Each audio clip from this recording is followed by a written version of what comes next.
Hi, my name is Anya, and I'll be talking about the movie Wanted.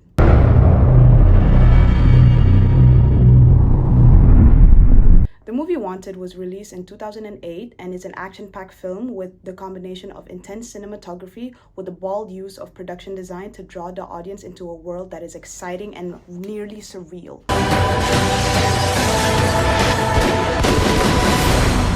The story is about an ordinary man called Wesley who works as an accountant, who later found out he's the son of a professional assassin working for a secret organization called the Fraternity, directed by Timur Bekendorf. The film received a 6.7 rating according to IMDb. Not only this movie is successful because of its action-packed explosions and gunfights, but also because of its distinct cinematography, styled production design, and imaginative use of slow motion, mind-blowing camera angles, and enhancing the action. Every detail in this film's mise-en-scene helps build the chaotic yet industrial world. I'm the man. He's the man. Firstly, I'll be explaining about the production and set design. Looking at Wesley's apartment, it's a bit small, cramped, with scattered belongings and full of dark colors like gray and brown, reflecting the life of a minimum wage worker living in a city. Limited space, few belongings, and a dull, repetitive life. This set design shows Wesley's boring, trapped life before he finds out about his father, making his nearly life look ordinary and unmarketable. The moment he joins into the fraternity, the tone shifts. The textile factory where they work turns out to be a metaphor for resurrection. The factory's warm industrial lighting, the sound of the spinning looms, and all the sparking from the machines gives off a gritty atmosphere that is almost metallic and at the same time reflects Wesley's new reality. Rough, unpredictable, hazardous, the difference between the two worlds makes his character grow more visually striking. Now I'm going to be talking about the costume, hair, and makeup. The costume design not only changes the character appearance, but also influences their personalities. At first, you would see Wesley wearing dull office clothes and looks tired and unconfident, but the moment he joins the fraternity, his style changes to more darker clothes, sharper looks, and more confident posture, symbolizing his growth from the ordinary worker to a skilled assassin. Next up, we got Fox. Fox, the skillful assassin, is dressed up in sleek clothing, either a plain tank top or a fitted white t-shirt, or with the dark leather jacket, making her appearance look more intimidating. What stands out the most is her scar and her tattoos.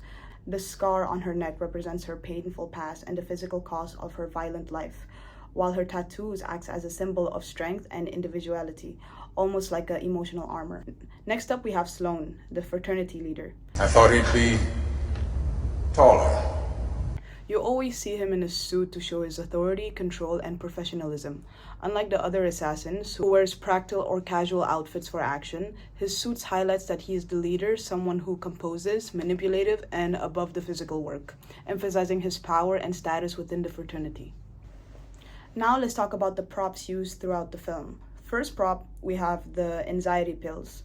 The anxiety pills that Wesley often buys at the pharmacy serve as a key prop that drives the story forward. His decision to go to the pharmacy at that moment leads directly to his encounter with Fox, who is sent to recruit him into the fraternity. Without this small, seemingly ordinary action, Wesley's introduction to the assassin world would never occur. Another important prop is the rat watch, which is an explosive device. Later, after discovering that Sloan lied about his father, he returns to the fraternity's warehouse and uses the rat watches to destroy the faculty. If the rat watches was never introduced, it would be harder for Wesley to break in the warehouse and expose Loans for his lies to the fraternities. Now I'm going to be talking about the shots in the film, especially the climatic 360-degree bullet scene.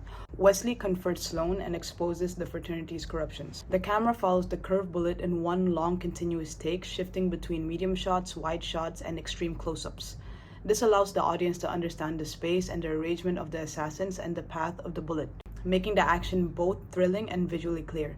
This mirrors the first time we see Wesley's father, Mr. X, using the curved bullet, showing a clean parallel between father and son. By visually echoing his father's techniques, the scene emphasizes that Wesley inherits not only his father's skills, but also his sense of justice and moral clarity. Lastly, we have farming. Farming is how the camera arranges characters and background in a shot to guide attention, show emotion, and tell the story visually. This scene, Wesley's and Cross' rooms are shown directly across from each other. with the camera framing both spaces to emphasize their connection. Even though Wesley doesn't know it yet, this placement symbolizes that Cross has been watching over him, guiding and protecting him from a distance. This framing also creates a visual parallel between father and son, hinting at their eventual relationship and the skills Wesley will inherit. By showing both rooms in the same shot, the film creates protection, guidance, and foreshadowing without a dialogue. Overall, the movie Wanted uses its cinematography and miniscene to turn a simple revenge plot into something visually captivating and emotionally charged. The production design, costume, props, and framing all work together to make Wesley's journeys from powerless worker to confident assassin feel real and thrilling. The movie's visual style keeps me engaged from the start to finish. The fast-paced edits, the bold camera movements, and the stunning attention to visual detail all combine to make Wanted not just an action movie, but a full cinematic experience. Thank you.